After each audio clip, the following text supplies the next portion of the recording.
নমস্কার বন্ধুরা, আজ আমি ভোলা মাছের সর্ষের পোস্ত রেসিপি করব। আপনারা দেখতে থাকুন। ভোলা মাছগুলো ভালো করে ধুয়ে জল ঝরিয়ে নুন, হলুদ আর একটু কাশ্মীরি লঙ্কাগুলো আর একটু সর্ষের তেল দিয়ে মাখিয়ে রেখে দিয়েছি। ওদিকে সর্ষে, পোস্ত, দু রকম সর্ষে আর পোস্ত নিয়েছি, আর কাঁচা লঙ্কা নিয়েছি, এগুলোকে পেস্ট করব। আর ফোড়নে দেবো কালো জিরে আর একটা শুকনো লঙ্কা। তেলটা আমি গরম করতে বসিয়ে দিয়েছি।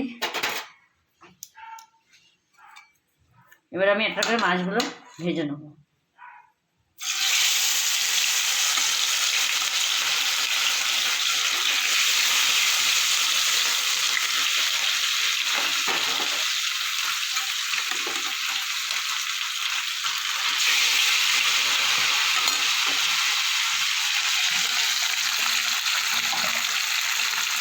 সর্ষে পোস্তগুলো মিক্সিতে দিয়ে দিয়েছি, এবার কাঁচা লঙ্কাগুলো দিয়ে দেবো। দিয়ে আমি একটু নুন, যাতে সর্ষেটা তেতো হবে না, আর একটু হলুদ দিয়ে আমি একটু পেস্ট করে নেব।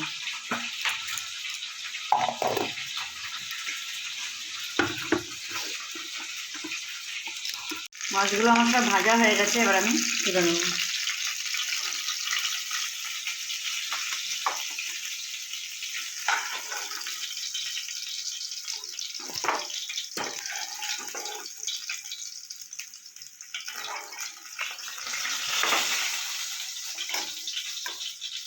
এবার ফোড়নে দেবো একটা শুকনো লঙ্কা আর কালো জিরে।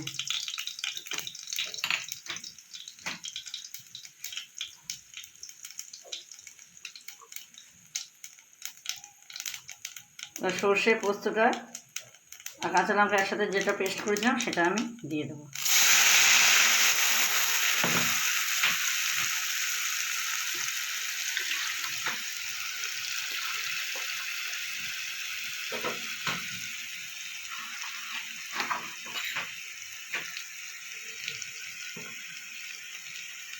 এবার দিয়ে দেবো হলুদ আর লবণ দিয়ে দেবো। লবণটা অল্প দিলাম আর হলুদটা অল্প দিলাম, যেহেতু আমি সর্ষে পোস্ততে দিয়েছি সেই জন্য দিলাম না বেশি। আর এটা আলু দিইনি, বেগুনও দিইনি, শুধু ঝাল। সর্ষে পোস্তটা আমি কিছুক্ষণ নাড়িয়ে নিয়েছি। এবার আমি জলটা দিয়ে দেবো, মশলার জলটা দিয়ে দেবো। খুব বেশি জল দেবো না, যেটা ঝাল হবে।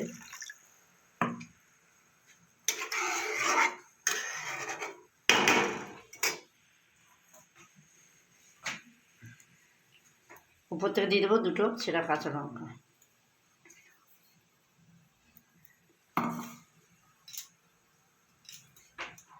এবার দিয়ে দেবো ধনে পাতা কুচি।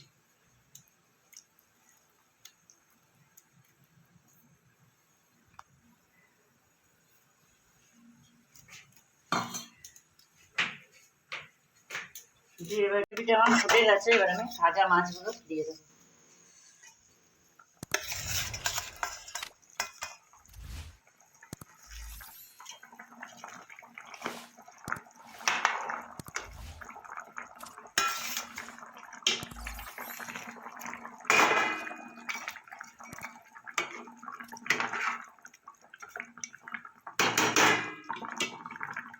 এবার একটু ঢাকা দিয়ে দেবো 2 মিনিটের জন্য। ভোলা মাছের ঝালটা আমার হয়ে গেছে, এবার আমি নামিয়ে দেবো।